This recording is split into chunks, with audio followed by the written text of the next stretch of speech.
to Sky News and given one of the most chilling interviews I've ever seen. What's the view on the humanitarian crisis in Gaza this morning? There is no humanitarian crisis because... There isn't? There is no. Israel is in charge of the safety of the Israelis. Hamas is in charge of the safety of the Palestinians. There is no humanitarian crisis in Gaza, and Hamas is responsible for the safety of Palestinians. Now, Israeli bombs have already killed almost 800 children in Gaza. Israel has shut off running water to 2 million people in Gaza. Israel has also shut off the electricity supply, meaning the desalination plants can't function, so there's no other way to get water in Gaza. Journalists, medics, and UN workers are being killed. Yet there's no humanitarian crisis. No humanitarian crisis. This is not a fringe pundit. This is the Israeli ambassador to the UK. This is the representative of the Israeli government to the UK who is saying there is no humanitarian crisis in Gaza. It's completely sick, and it actually gets worse. We've been showing pictures this morning that would illustrate that there is a humanitarian crisis in Gaza. Can I ask you something? Yeah. Are you a mother? Yes.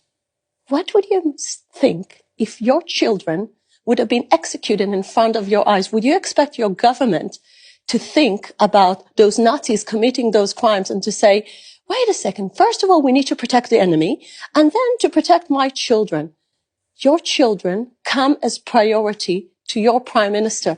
Does the Israeli ambassador not think that Palestinians also have children? Right? Are there not Palestinian mothers who care deeply about their kids? Or is Zippy Hotovely suggesting every man, woman and child in Gaza is a Nazi? Because if she is, that's the language of genocide.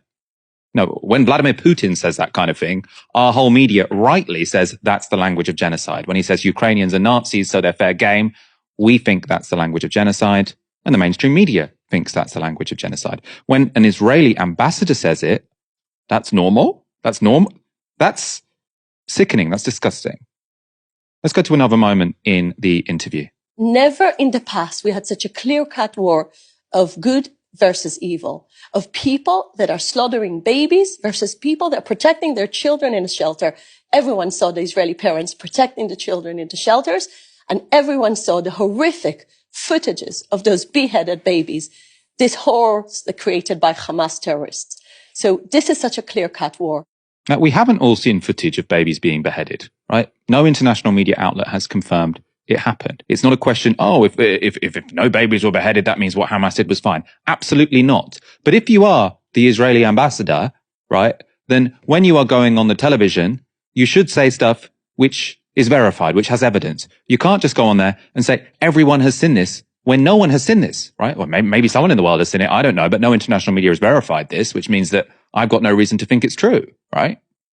It's also true, she says, Israeli mothers were protecting their babies in shelters.